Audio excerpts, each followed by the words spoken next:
right now we are recording. So we'll be on mute. All questions again will occur through Whoova, and the Q&A window is on the right of your video screen on that. We will upload all the breakout presentation materials and recordings after the conference, and you will have access to that. And please, if you've enjoyed this session, which I'm sure you will at the end, please rate it. You will see a brief survey that will pop up. So without much ado here, I'm going to turn it over to Veronica. Veronica, thank you for being here with us. And while we're beginning, why don't all guests just quickly introduce themselves too in the chat box? This way we can take attendance that way also. Veronica. Good morning, everyone. As Lisa just mentioned, my name is Veronica Corral. Excuse me. I work at Cuyamaca College, and I was graciously contacted to make this presentation. Before I begin, I want to do a quick disclaimer. I am not a career counselor. Actually, counseling was my previous career, but right now I coordinate a program. So I'll go off of that. And again, I'll provide information. But again, I want to begin by saying that I'm really excited, and I was really, how can I put it? I don't know, like I really, really like this type of information. So I hope that all of you get something out of it. I do want to say that this is not my data and not my information. I was able to use a lot of resources that I will be sharing with each one of you. That way you're able to obtain more information, or again, refer your students to some of this information as well.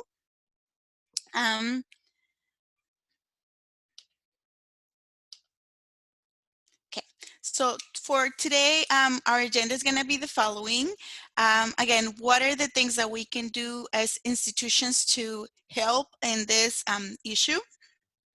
I also am going to go over some terminology that we want to be able to make sure that we understand when supporting any DACAmented or undocumented students. We also are going to go over best practices of support.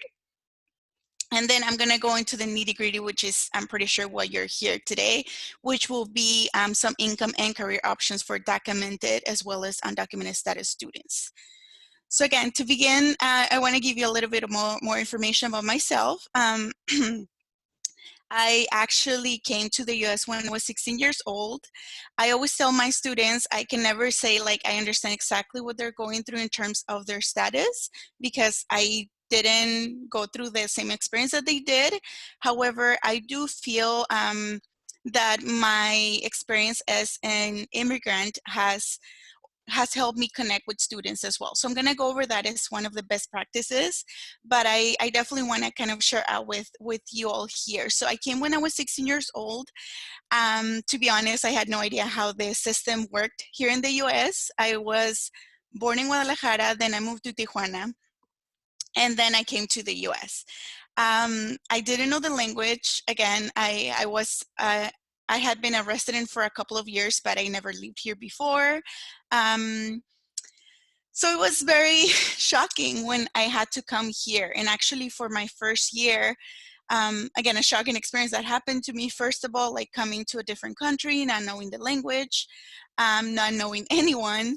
And at that point, actually, I was crossing the border every day, but that was the, actually was during 9/11. So as you all recall, something devastating happened to US in that year. So after that, I actually had to start crossing the border or going to the border around 4 in the morning. So it was very challenging again for me, not only for the language, but because of that being tired, again, not having enough time to do homework. So again, college, to be honest, was never in the radar for me because my family, I'm actually the youngest out of 5. I'm so sorry for that echo. I'm not sure where that's coming from.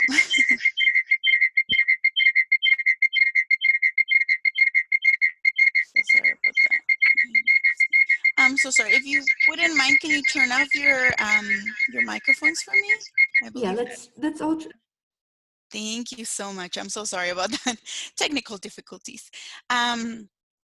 So again, I came to this country. I went to high school. My last year in high school, I actually had to move high schools because my family and I ended up coming to the US. So that was, again, another change, another challenge. Again, being a senior, I didn't know how college worked. Again, it wasn't in my mind. Thankfully, I attended San Diego City College. So I'm sorry, San Diego High School, which is next to San Diego City College.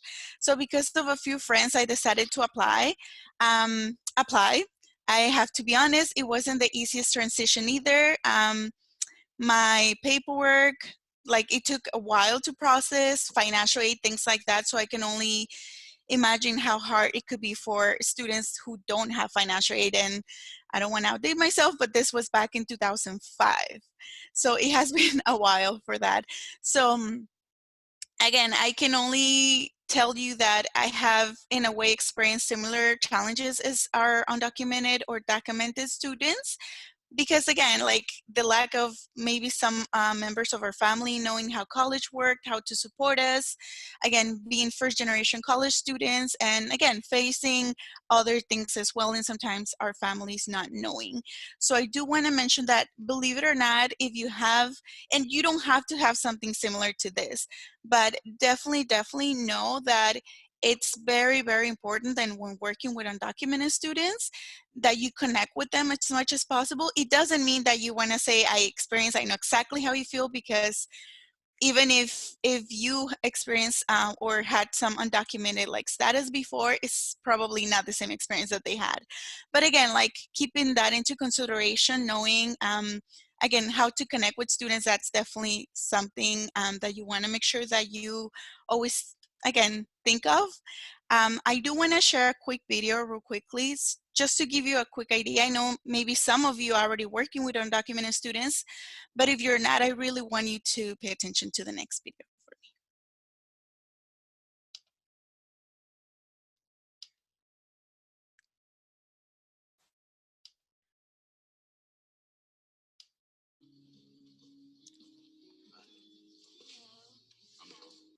Joel, Michelle, nice to meet you. Hi. Hi. How are you? I'm doing good. How you doing? I'm good. Hi, my name is Fifita. Nice to meet you. I'm Daniel. Nice to meet you. Beautiful young lady. Thank you. My name is Liliana Naki.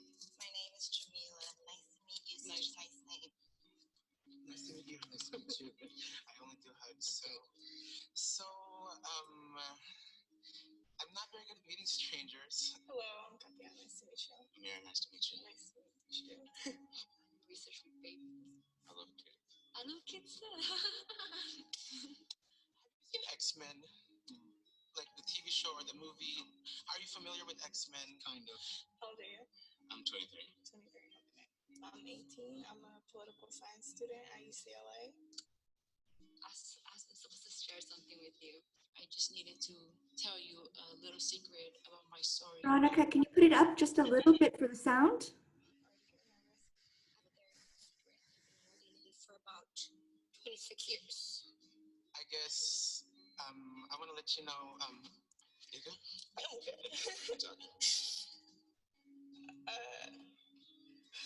Me and my family are here undocumented.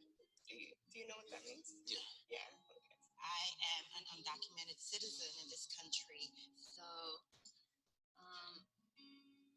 I'm undocumented.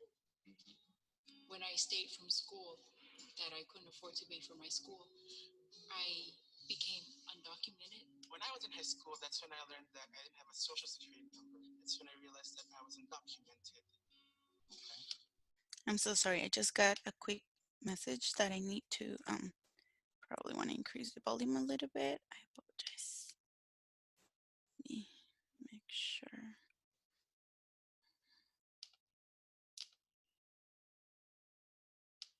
It's actually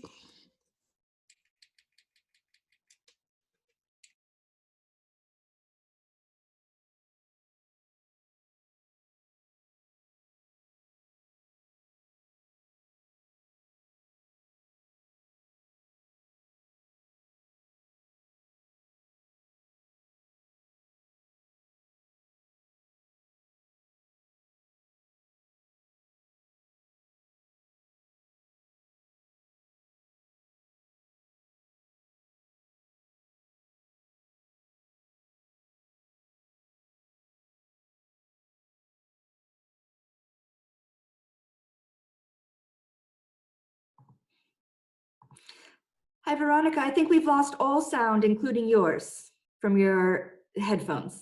Oh, okay. I apologize. Can you hear me now? Yes, we can. There you go. Okay, let me put the... Is that better? It's very low, so I think that you just have to put it up as high as it can go, and we'll have to do it on our end too.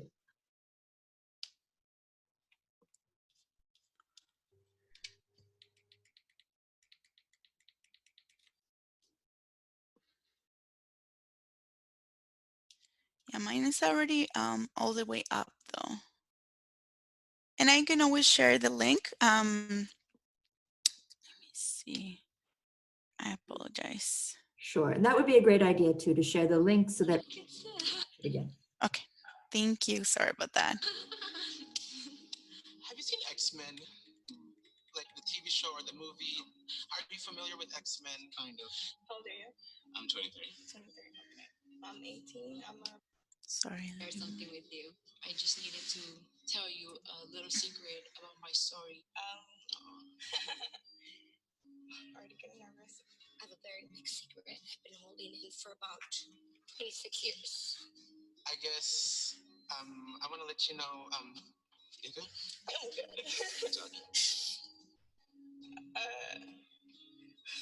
Me and my family are here undocumented. Do you know what that means? Yeah. Yeah. Okay. I am an undocumented citizen in this country. So, I'm undocumented.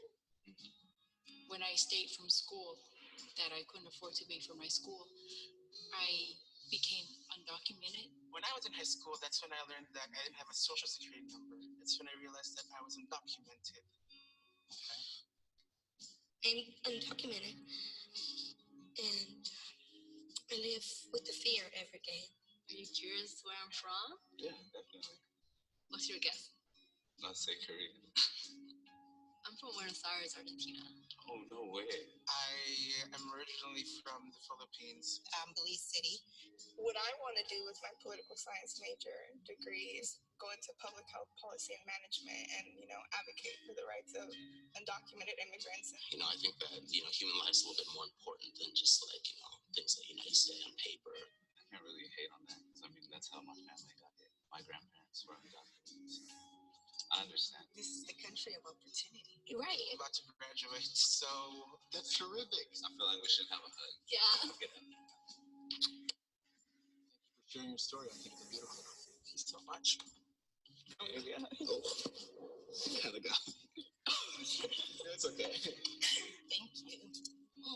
Thank you.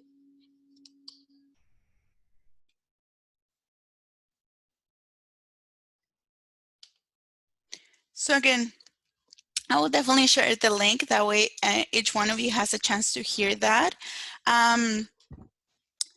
Honestly, the main thing that I would want you to get out of it, and again, for those of you who are already working with undocumented students, you probably have had maybe some similar experiences. It's interesting how sometimes we think that they look like a certain way, and sometimes it's not the case. Again, each student has a different story, so definitely be open to that. Definitely in our position as educators, as staff members, like we definitely want to validate their effort and the fact that they're in school pursuing higher education. But something I definitely would want you to get out of this too is understanding how difficult sometimes it is to disclose such a thing. Again, for some of us that we haven't been in that situation, sometimes we don't understand how that feels.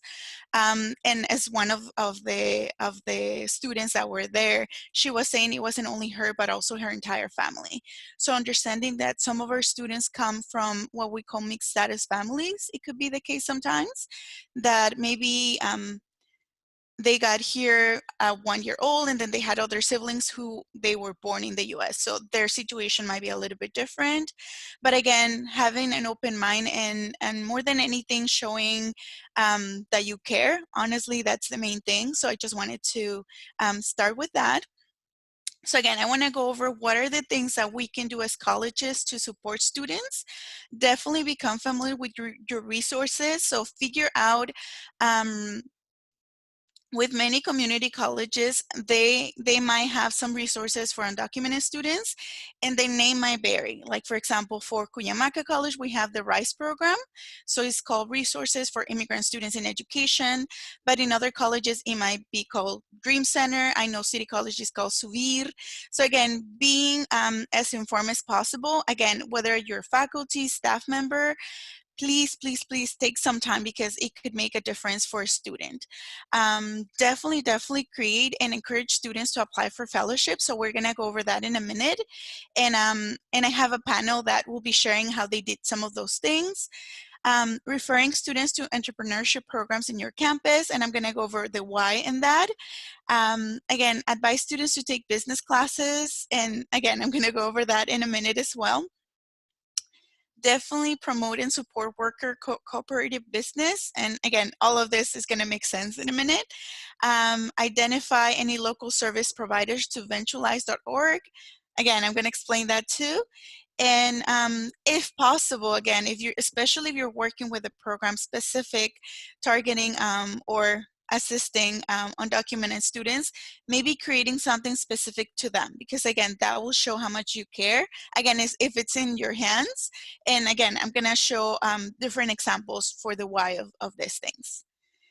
So a few things, again, I mentioned that I wanted to make sure I go over really quickly as some important terminology when working or assisting undocumented students. The first thing is undocumented. There's some students that, again, for different circumstances, they got here in the US and they have no documentation. What that means is some individuals, again, they don't have a visa, they got here for whatever way they crossed the border, they got to the US. Some of them might be asylum. So they have, again, different experiences, but there's a very big number that is considered undocumented. And again, I'm gonna explain why in a minute, the importance of that. AB 540, if you see here in the picture, and again, I'll be sharing all of these resources. This is actually information that was posted by this website called Immigrants Rising. If you're not aware of that website, I would definitely recommend, especially if you're already working with undocumented students, or again, you wanna know more of ways that you can support them, definitely do that. It has different resources that can help you tremendously. So again, one of the things that sometimes we see is like people don't often like see or know the difference between these things. AB 540 is basically a law that provides in-state tuition to students. So you might have heard like sometimes when students apply for college, they have to prove residency.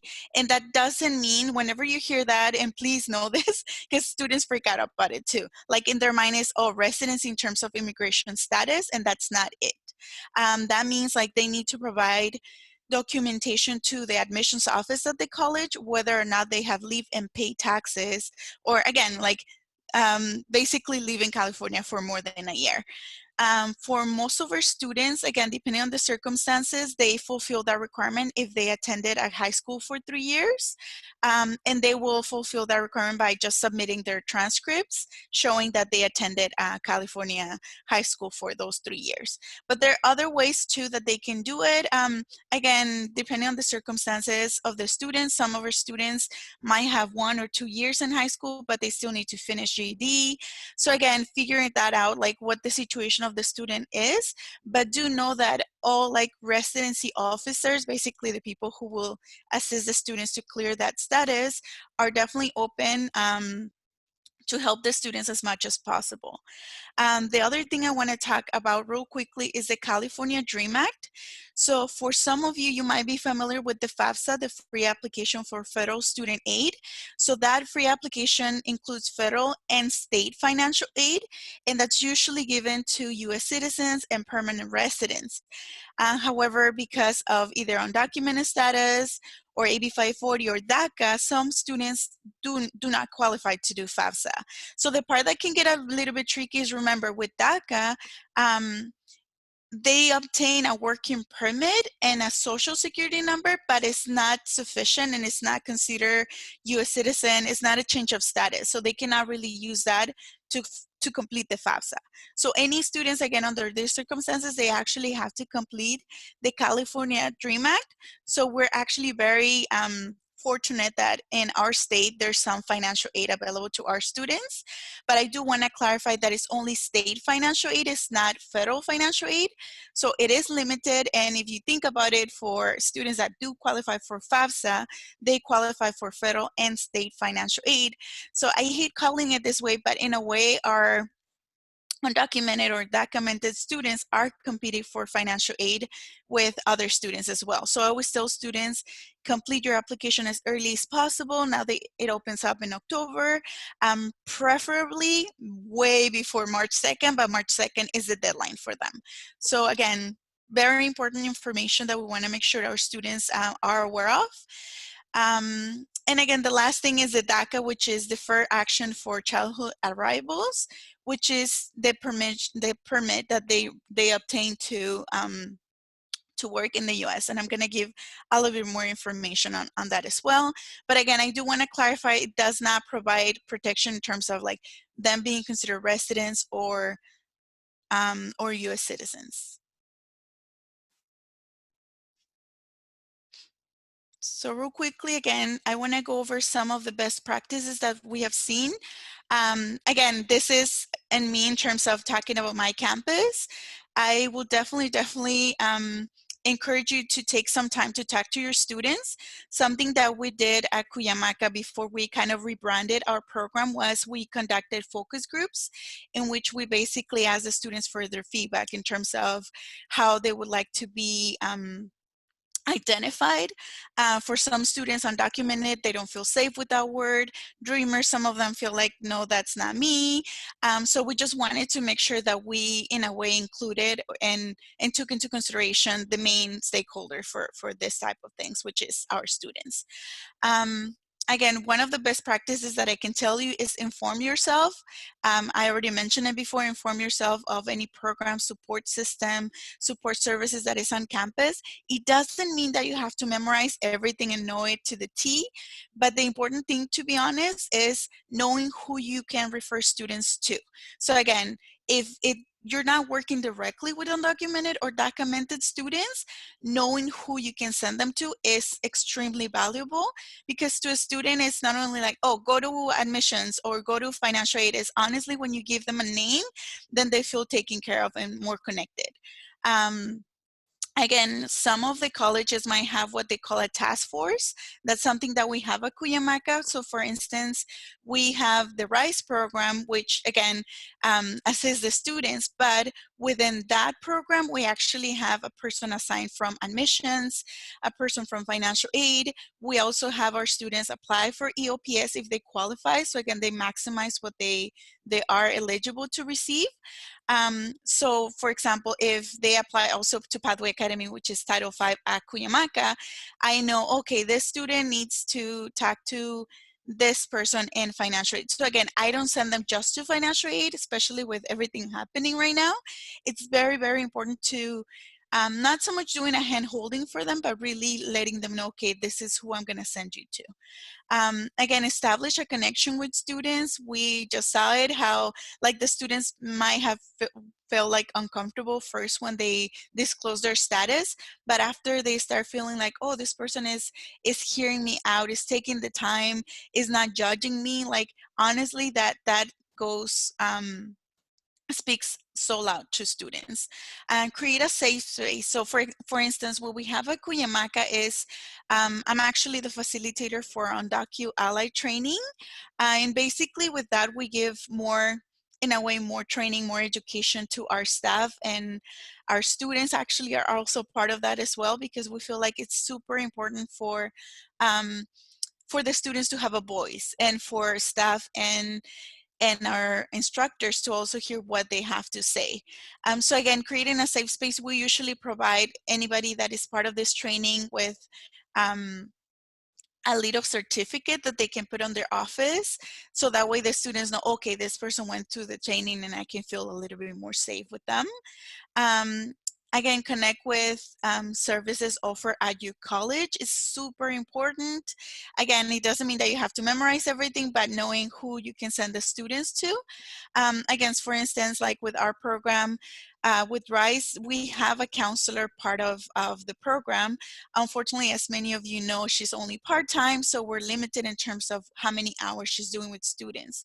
So we have partnered up also with the Career Center to make sure that whenever students need help with resumes or practice for interviews or doing different things, that they have that support as well. And it's not only like feeling like, okay, yeah, we want them to feel like you're part of the RISE program, but more importantly, you're part of the campus community as a whole. Again, ask how you can support them. Sometimes I feel like with undocumented students, we feel like we know how to support them, but sometimes it might not be the case. So again, like, what can I do for you? If that's the case, maybe they only need to be heard and to, like, you know, let things out. Again, if they're doing that with you, that means that they feel comfortable. But again, be mindful that, again, not to say that you're not more than prepared to do certain things, but keep in mind that their situations might be, we don't want that to escalate. So sometimes you might need to refer them again, not only to support services in terms of like financial aid, admissions, and other things, but also like their actual like mental health as well, because they go through so much. And again, sometimes they might feel like no one in their household understands what they're going through. So again, real quickly, I want to go over options for DACAmented students. So basically, again, the DACA is the working permit. So students can apply to almost any job. The one thing you definitely want to make sure that you educate them about is they're not required to disclose their status at all, because usually when they complete an application to work, they have to complete an I-9 form. And in that form, it's going to ask for the social security number. Again, it is a social security number, but it's not the same as for U.S. citizens or residents. So that's very, very important to know that difference. Again, some of the benefits of the DACA is it provides a permission to stay in the U.S. It provides a working permit and a social security number that they can use. And for some, and for a good chunk of them, they actually can get driver's license as well. Again, some limitations of it is not pathway to U.S. citizens or legal residency. Again, not a lawful status, only lawful presence. And unfortunately, this does not provide any benefits for family members. And right now, as it is, the current permit is actually, I'm so sorry, my mistake there. It is renewable. However, they don't accept new applications. There was some changes with the current administration. In the past, this permit was given to the applicants for 2 years. Unfortunately, again, with the current administration, things change, and they went the permit was only given for 1 year. And unfortunately, they get charged the same amount. So the applicants have to pay close to $500. It's $495 for, again, a 1 year working permit. And again, only those that had it before can reapply, but no new applicants can. You probably have heard some things in the media. So hopefully in the next couple of months, that's going to change. So again, if you have someone that already has that information or that will get those updates, please make sure that you figure out who that is. That way you can better assess students. Again, I was checking Immigrants Rising this morning, and they have pretty like updated in terms of their information. So that's definitely another resource that you can use as well. But again, I would definitely recommend that you check in with that. For some of our local colleges, we have, for example, Cuyamaca, we offer legal services through the Jewish Family Services. So I would definitely encourage you to, again, if you don't know the contact person, definitely find out who that might be, and they can assist you with updated information. So I definitely want to give you more information for our the students that have an undocumented status. So this means that these students don't have DACA, which means that they don't have a working permit. So because the current administration in the last couple years did not allow new applicants, you probably see, or we have seen an increase of students that don't have that permit, unfortunately limiting them into what are the things that they can do. However, I feel like students and maybe as educators, we feel like the only option is that, and if they don't have a working permit, there's nothing else that they can do. That's actually not the case. There are opportunities, and the things that I'm going to go over right now is actually not only for undocumented students. Anyone, whether they're US citizens, residents, they can also take advantage of these things too, but it's definitely good for undocumented students. And it's let's see. So it says, here's the question. So if a young undocumented adult does not have DACA, is there any way they can help to legally work in the US? So yes and no. Unfortunately, what that means is they wouldn't be able to work, let's say, for example, if they wanted to apply for work study on campus, they usually, through financial aid, they get to work on campus, and let's say the admissions office or financial aid office or assisting an instructor. They wouldn't be able to do those type of jobs because, again, they will have to complete an I-9 form, and that form requires for them to provide a social security number and basically provide, in a way, documentation that shows that they have lawful right to work in the US. But thank you for that question, because I'm gonna go over what might be other options, because again, there's definitely other options for the students. So one thing that I want to clarify is this is not considered employment, because again, they don't go and apply with someone. The options are independent contracting, for them to actually create their own businesses. And I'm gonna go over again these things. The third thing will be joining a worker cooperative. Again, these are independent things, meaning that they're still required to pay taxes and basically report how much they're making. They're just doing it differently. So usually, again, going back to the I-9, the individual will have to provide a social security number, but it doesn't mean that that's the only way. Again, if they do any of these three things, they could still provide basically evidence that they are paying taxes, but they'll get two other things. One, again, if they decide to be an independent contractor, and I'm gonna explain that again or give you more information on that in a minute, that is basically they have to complete or have an ITIN number, and that stands for Individual Tax Identification Number. So do know that if your students are already being claimed in taxes, if their parents are already completing taxes, they probably already have that number. So they don't want to get an extra number because, again, that's kind of like a way of telling the IRS this is the individual and this is how much they're earning, things like that. Or if, in contrast, the student, instead of doing an independent contracting, which will be their individual selves, they want to do a business, then they will instead apply for an IEN, Employment Identification Number, and there'll be a number specific to their business. And again, I'm not here to give any legal advice, but I definitely would recommend that you speak to any legal support that your school might have. Hopefully you have it, because we definitely want to encourage students to, I know there's so much fear, especially with everything happening right now, but I always tell my students, talk to legal aid, get as much information as possible, because I've been hearing from some of my students that either they don't do taxes or their parents don't do taxes. And unfortunately, they don't see that that could actually affect them in the future, because by doing taxes, they're showing that they're active members of our society, that they're paying taxes.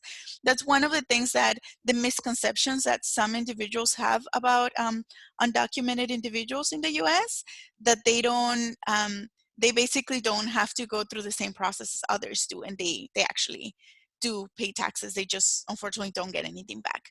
So with that in mind, if your students if this is something they're interested in, and again, I'm going to go over more information, please definitely refer them to the Immigrants Rising website, because they actually created a separate website to basically assist students in that process of whether it is doing independent contracting, what that means, or if they want to do their own business, because they help out with everything. So it is an amazing website.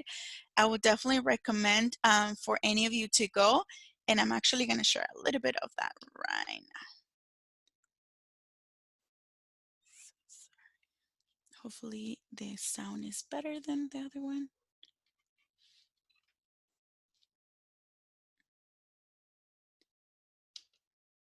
And I will definitely encourage you, if you are interested, look into this. It's very, very interesting information for our students. Sound is... We've been talking about when. Can you guys hear fine? It's still a little low, Veronica. Okay, make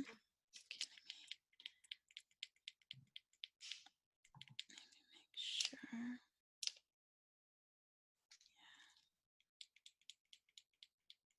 Let me see.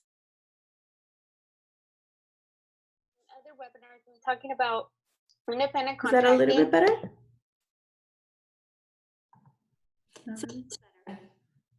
Somewhere. Okay. And again, I'll be sharing the links too.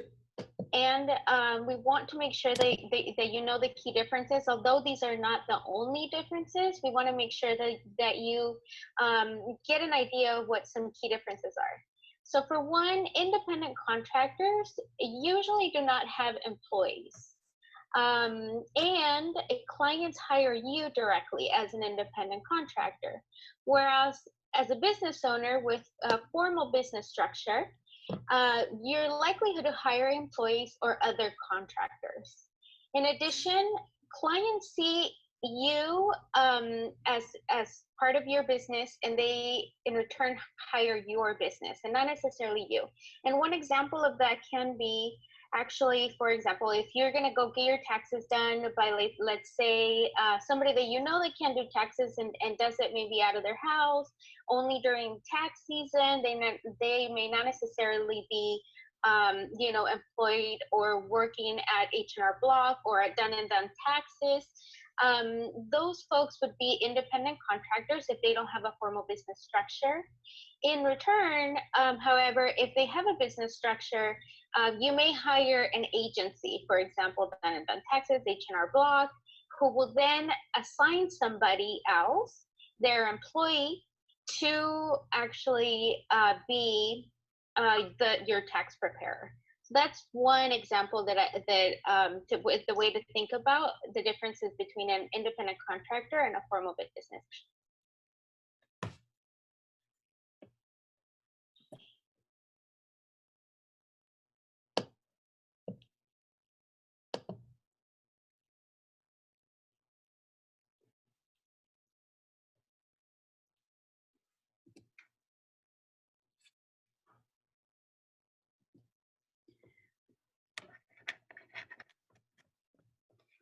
Let me give you a little bit more in terms of independent contracting.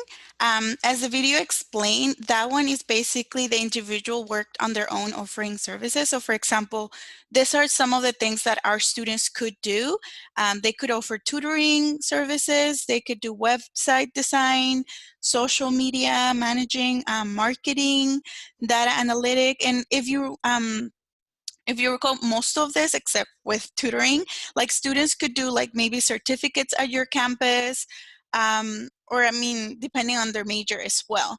But it's definitely a good way of students to start earning some money without necessarily being employed with someone. Now, do realize, and as this mentioned, is they're working independently. So they'll have to do their own, making sure that they're reporting taxes, they're doing all these things. And again, that website, what I liked about it is at the bottom of it, it tells them like, okay, which one are you interested in doing? And it provides them the steps to do it as well. So again, these are some of the things that the students could do meanwhile, so they can earn a little bit of money if they want to work.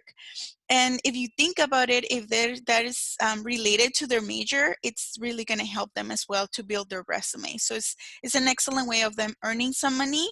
Again, making sure that they're going through the proper channels and doing all the paperwork that they have to do.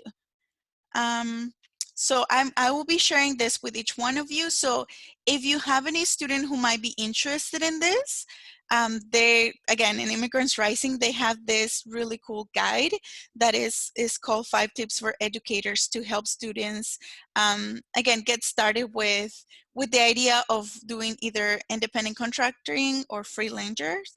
So basically, again, letting the students know, okay, what are the steps, what are the things. You don't have to necessarily do it, just guide them through the process and let them know, okay, these are the resources that you can access to get the information that you need. And again, Immigrants Rising is amazing. If you go to their website and on DocuHustle, they actually have like interviews with different individuals that provide students with ideas, or maybe, again, they might be thinking like, oh, there's nothing that I could do, but depending on what their strengths are, there's probably something that they can do. So again, it's kind of important to validate the students and letting them know, okay, if your strength is in math, especially in math, English, science, maybe tutoring is a good idea. So again, some of the things that this guide goes over is, again, learning the basics of working kind of on your own to earn this income, understand how that works in terms of contracting, freelancing, and again, help students develop an entrepreneurship mindset, identify some support that we have on campus. So for example, again, I'm not an expert on this, but I know of a program that we have at Cuyamaca that focuses on entrepreneurship for small businesses. So I connected with the instructor that is in charge of that. It is a certificate, and they just have to do it in a couple semesters. So it's definitely something that some of our students are interested in. And again, it's this, sometimes when students hear this word, is like, oh, it's a business, I'm going to manage something. Well, for some of the businesses that this instructor shared with me before, is some of the students want to be bakers, you know, do different things. It doesn't necessarily mean like they have to work for someone, because again, they cannot do that. This will be on their own. Just again, making sure that we're connecting them with the proper resources. And again, develop partnerships with CBOs, community-based organizations. I'm going to go over that in a minute as well. And I have, again, a video that is going to provide examples of these different things and how some colleges actually set it up in their college and how it works. Again, start a business. Like the difference between students, like again, applying for working, is they could be asked, okay, what's your status, your social, all of that. Now with starting their own business, as I explained before, they actually do the EIN number. So they don't have to provide that information. So it's more, in a way, it's more protection for the students, because instead of them necessarily being like, okay, you're the individual, they look at the student as a business. Again, this avoid questions in terms of immigration. So whenever like students, for example, with their own business provide services to someone, they usually don't have to ask for that type of paperwork. Access to financial capital for business means that the students, because again, it's a business, they could actually go to a bank, get a loan to make their business a little bit larger. And that's basically the next one, because that's kind of the contrast with the previous one, because this one again is a business rather than contracting like on their own. And again, cost effective in terms of when one of our students, if they decide to do their own business, they can actually hire other people. So that's again the beauty of it, like they can make it a little bit bigger than just themselves.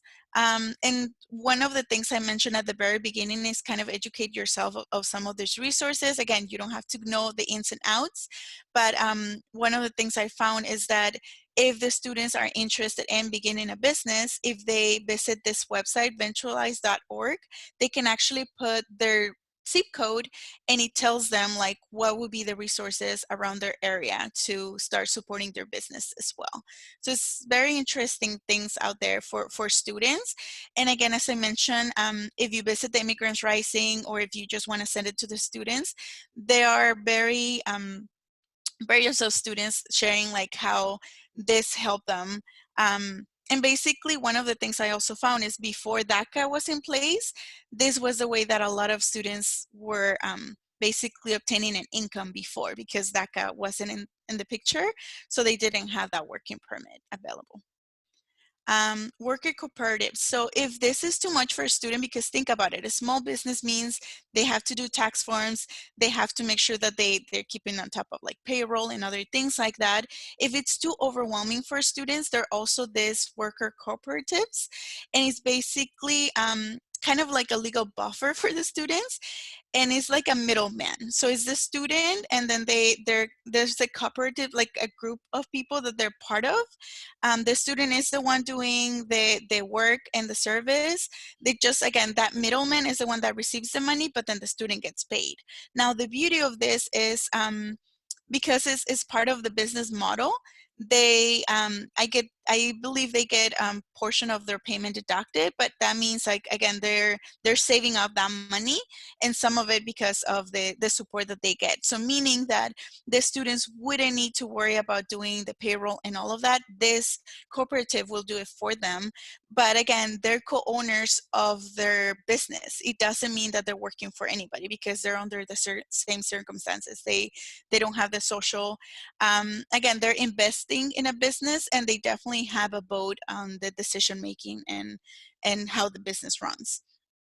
And how can one of our students benefit from this is, let's say, for example, we have a recent graduate student in computer science, which unfortunately, again, if they don't have a social or the working permit, they wouldn't be necessarily able to apply for an organization to work for them. So they can basically work for the cooperative, and they're the worker owner. And again, they can work with multiple clients. So it doesn't mean that they'll only work with one. And again, they'll get the payment directly from the cooperative. And some of the examples they provided was, again, graphic design, bookkeeping, interpretation and translation, IT services, web and software management. So again, remember, like, a lot of these are things that our students already have a lot of experience with. So it can be a job that they do while they're in school.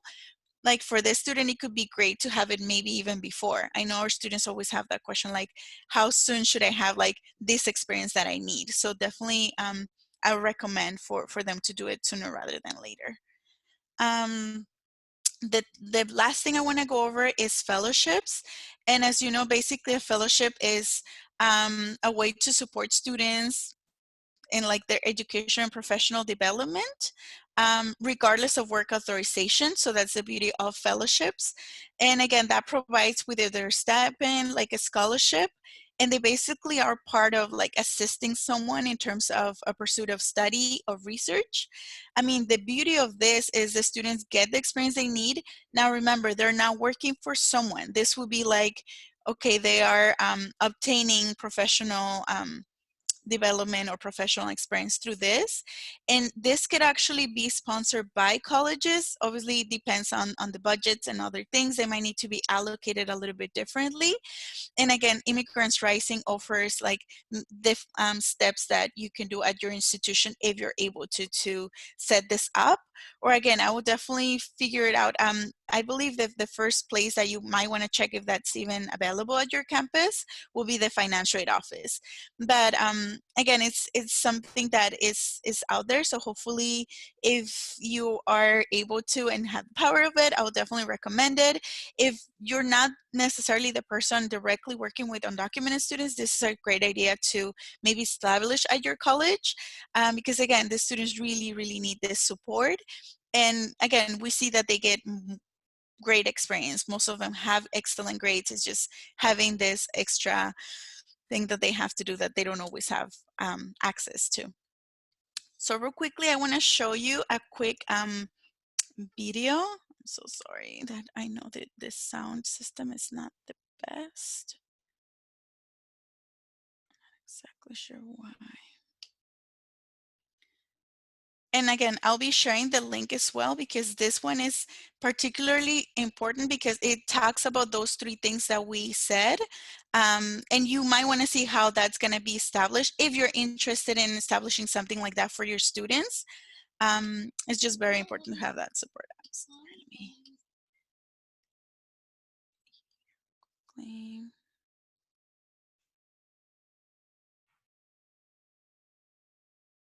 You started the program at your respective college or university. I'm so sorry.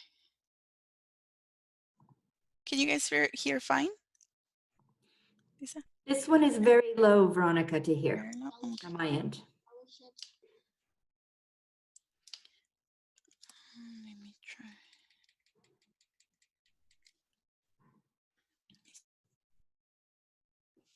Let me know if that's better. For undocumented students at UC Irvine. Was that better? Yes, a little better. Okay, thank you. But he's now working at Western State. Learn more about the great work you're all doing on the ground. So if you could all turn on your videos and unmute yourselves at this time, please. Great, thank you. I can see Oscar, Elisa, and Jose. Thank you. So the first question I'm going to start off with is if you could all please describe your program and how you started the program at your respective college or university. And Jose, let's go ahead and get started with you. Yes, thank you, Lana. So as Vanessa mentioned, we had already this the Mexican Studies Scholarship Fund, and so after it was over 7 years. Having different cohorts of students coming through CUNY throughout the 25 campuses of CUNY and graduating, we saw the need of also providing opportunities for our students to join the workforce. And because most of them were not even documented, they did not have DACA, most of them were undocumented, what we started to look for were partners to see if there were models, and this is how we got to Vanessa, to Democracy at Work Institute. And so we started the conversation to see if we could partner and they could offer options for our students, which were already self-starters and they were prepared and highly qualified members of our programs to join a co-op. And it's how we started the conversation with them. And then last year we started, our students started our graduates, the co-op. Great, thank you so much, Jose. Oscar, would you like to share with us a bit about the fellowship model that you were able to implement? Sure. So the fellowship that we started at the University of California, Irvine was a 3-part program. We provided an experiential learning fellowship that was a year-long placement in a partner site, which was an office somewhere on campus. We also provided a professional development seminar that student participants were able to take. Finally, we provided a scholarship in the form of compensation. And the scholarship was designed so that it provided economic parity with employment. So the scholarship was the same amount that the student would have received if they had been a student employee in the same spot. And this program, the vision for it really came from students on campus that were pushing for ways and trying to create ways to implement the skills that they were learning, that they were developing through their education. And then the implementation of the program was a partnership with the Dream Center on campus, our HR department, our Office of Financial Aid, Student Services, and our campus council. Great, thank you so much, Oscar. And Elisa, talk to us a bit about how the entrepreneurship certificate program was started at LA Trade Tech. Awesome. So at LA Trade Tech, the College of Business was starting to write the curriculum for an entrepreneurship certificate program that is non-credit based. So that means that it would be free to students and it was still certified through the state of California.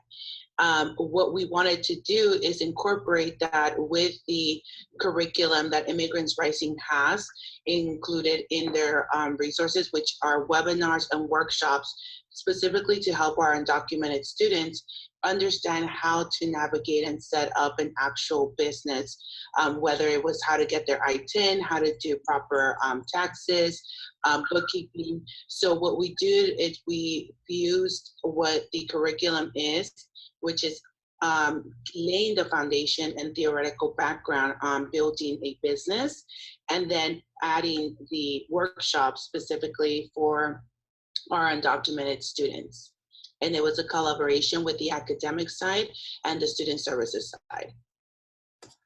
Great, thank you so much. And I see that we have a lot of questions related to funding, and we will definitely. So I'm not going to play the entire video. Again, I'll share with each one of you. That way you can see it. Again, it's very interesting. They talk about funding. They talk about how long it took for each of these things to get implemented. Again, I'm not trying to give you more things to do, but it's definitely a great way of maybe bringing it to your schools and seeing if they can do anything like this to support undocumented students on campus.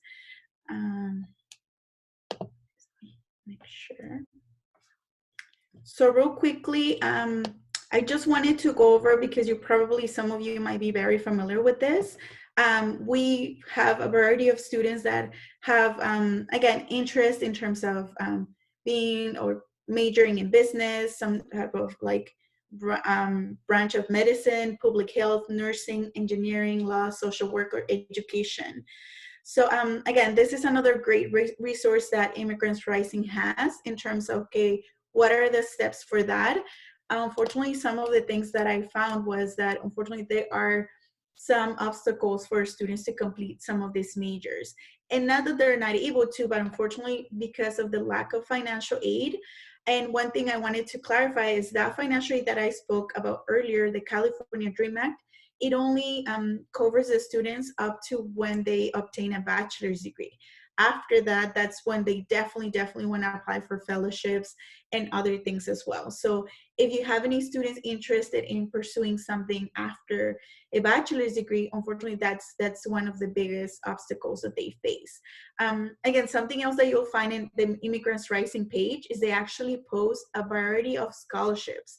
And it's actually really nice because they have a kind of a timeline. So they have different scholarships throughout the year. So please visit that website. It has a lot of amazing resources that our students can benefit from.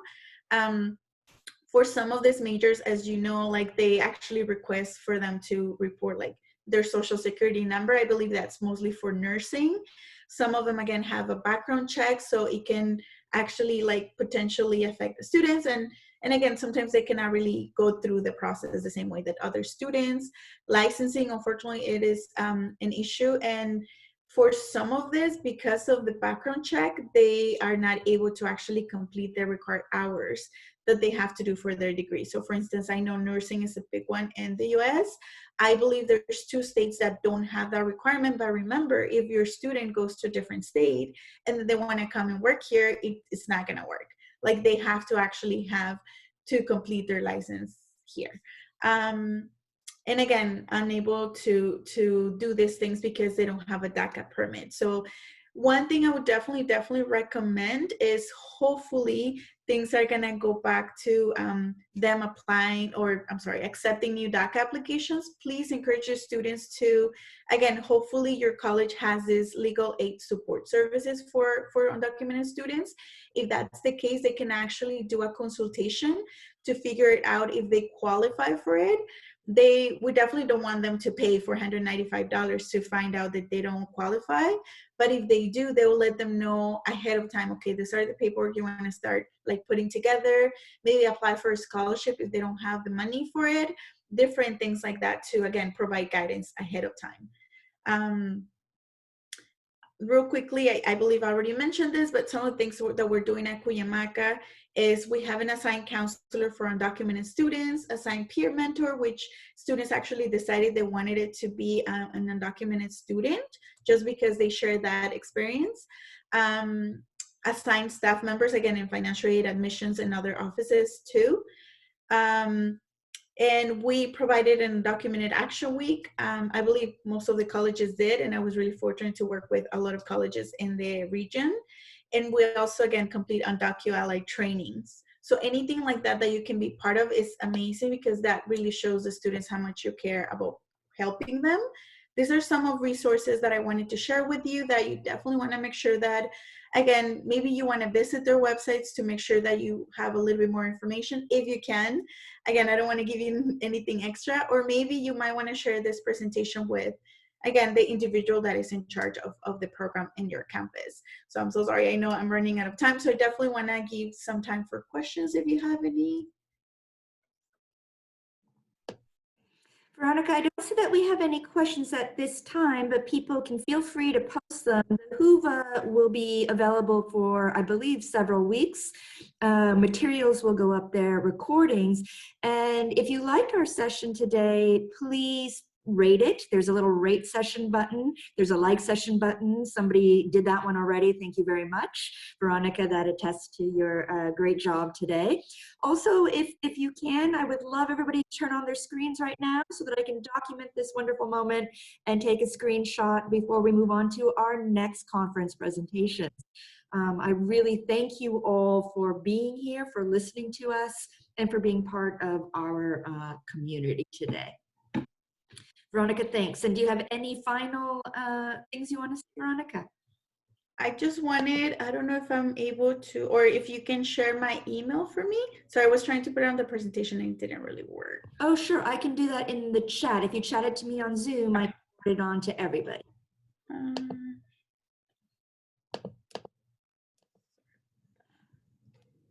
I'm so sorry. It's not giving me the option. Yeah, it doesn't allow. I will supply it to everybody. I'll get it from our organizers. Thank you so much for joining me today. And again, if you have any questions, feel free to contact me and I'll be more than happy to help. Excellent. Thank you, everybody.